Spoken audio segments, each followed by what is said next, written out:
Hi, my name is Virginia Whitaker. I'm a member here at Scott Avenue.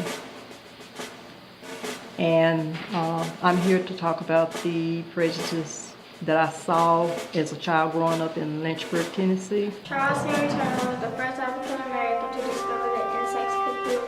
Dr. Benjamin Carson was the first African American doctor to separate Siamese twins. Ralph Bunche won the Nobel Peace Prize. Charles Houston was a black lawyer known for killing Jim Crow laws. My grandmother worked at the only restaurant there.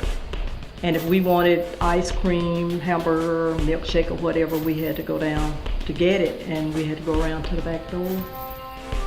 And once I ordered a milkshake, I thought they would put it in a paper cup, but they told me they didn't do that, and they wanted me to stand there in the kitchen and drink it. And I walked out. But that's the things we had to put up with then. We had to go in the back door. Did you know Benjamin Davis was the first African American general? Thomas Jennings was the first African American to hold a patent. Did you know in World War II, Charles Drew created blood banks? Celebrate Black history. Well, when we wanted to go to the movie, we had to go to Fayetteville, Tennessee. And there was a door different than the whites that we had to go in. We didn't sit with them. And in my little town, the only theater they had was one, didn't even have a roof on it. So if it rained, we didn't get to go to the movie. Wilma Rudolph was the famous track star from TSU. Alan Locke is known as the father of the Harlem Renaissance. Oscar Micheaux was the first African American to produce a full feature film in 1919.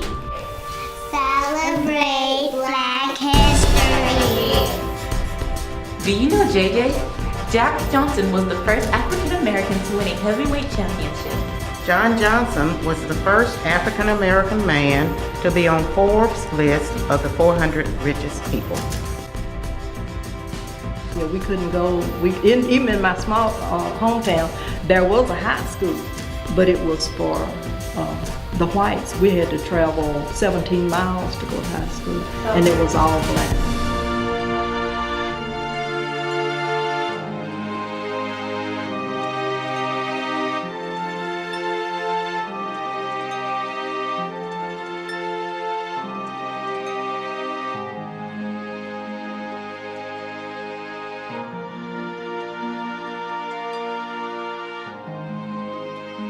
Segregation happened.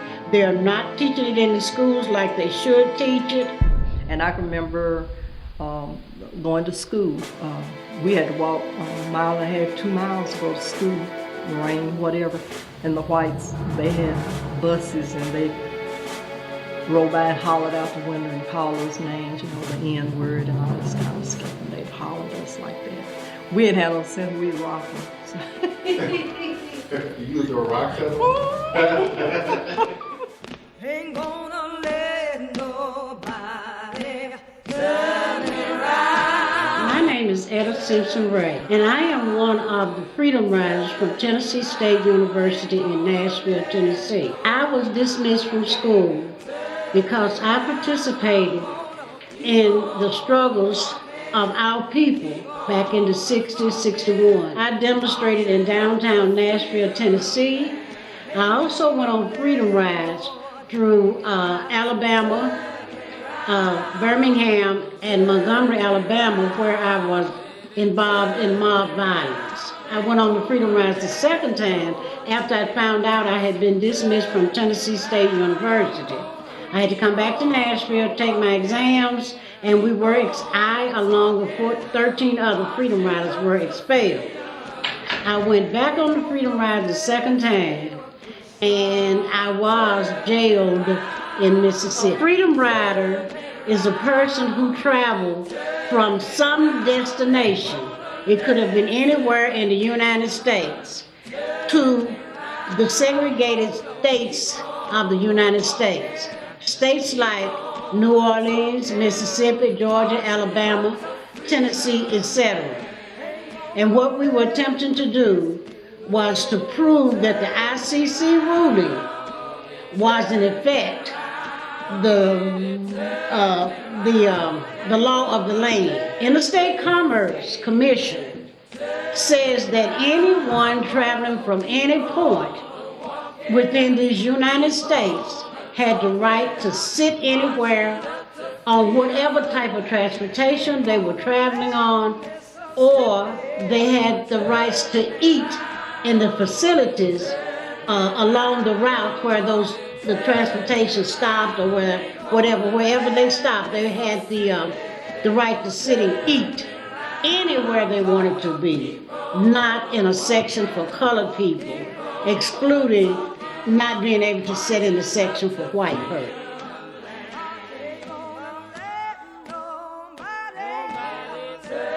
My childhood experience of being a black woman, a black teen. And I think most blacks can tell you that at some points during their young lives, that horrible things could be said to them from time to time. Bad words like B's and N words and just derogatory phrases and things were made toward blacks. Plus, we could not go to a restaurant and sit down and eat. Usually they had a back door or a side door, and we could go to the back door or the side door and get what I call food in a greasy bag.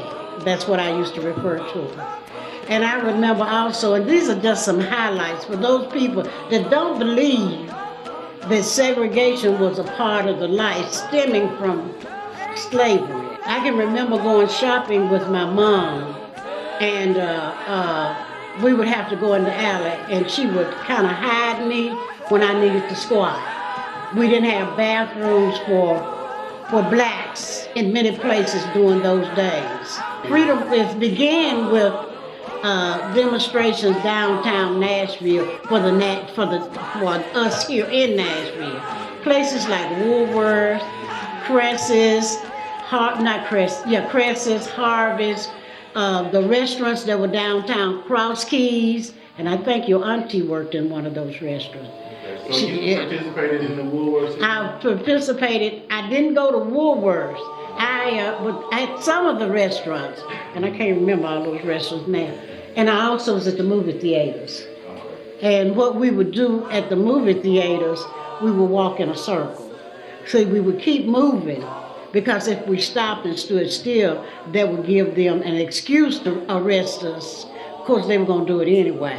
But we would get to the window. We knew they weren't going to sell us the tickets to go in the front, so we just walked in a circle. Who came up with these ideas? One of the, I can't remember every detail. I have to go back and reread. But one of the movement here in the United States, if I'm remembering correctly, began in Carolina, where 4 students went into a restaurant there, but I can't pull their names up. I have all of that information. But it would begin with them. But what I want you to know, when we started in Nashville with our movement, the stores downtown segregated before the ones in Carolina did. Even though we were late, we were behind them, our movement was more effective, and our movement was used as a training sessions in the other movement.